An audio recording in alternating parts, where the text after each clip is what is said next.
Palace released scary video reveals Harry harmed the Queen on the hospital bed before she passed away. The Queen suffered detrimental effects from the actions of Harry and Meghan. Royal insiders have said of the final months of the Queen's life, which were hampered by mobility issues, were made worse by falling out with the Duke and Duchess of Sussex.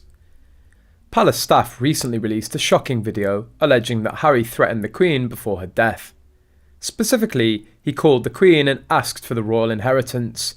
This made the Queen heartbroken. King Charles told the late Queen that he was not a bank when she asked him why he wasn't taking Harry's calls, when she stepped in to try and heal the rift, it's claimed. In other news, King Charles and the rest of the royal family have ignored all of the damning claims made by Prince Harry in his recent book and TV interviews. The storm caused by the Duke and Duchess of Sussex's barrage of damaging claims against the royal family will blow over, a royal historian has predicted, as the King has been urged to continue to ignore the string of bombshell claims.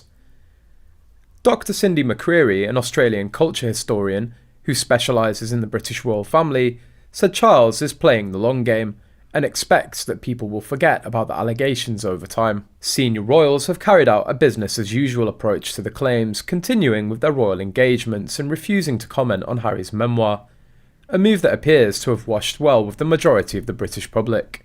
Dr. McCreary is of this opinion and told express.co.uk such an approach was the only response they could do, ignore it.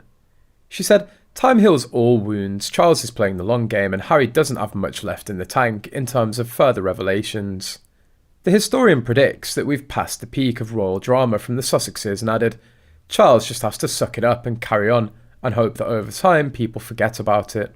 Both Buckingham Palace and Kensington Palace have refused to comment on any of the revelations from Prince Harry's memoir or TV interviews, despite the scale of some of the allegations.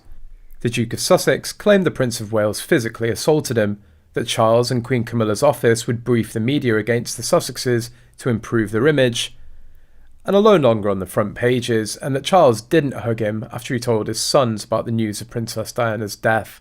Dr. McCreary noted that Harry's revelations have been very painful and difficult, with the claims making the front pages in Australia when they first emerged.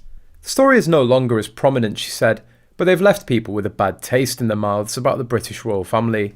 She added, "We're still experiencing the maelstrom of Harry's revelations, and they're not going to disappear anytime soon, but Charles is slowly pulling the pendulum back."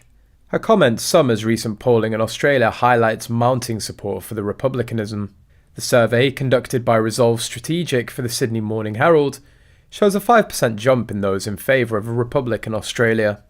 Pollsters also asked participants if their response had been influenced by the Sussexes' recent disclosures, with over a fifth, 21%, saying the stories had an impact on their view.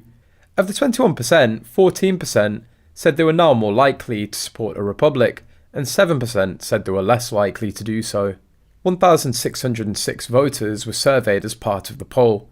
Commenting on the poll, Dr. McCreary said Harry's claims have had an impact in Australia because they prompted people to consider the continued relevance of the royal family.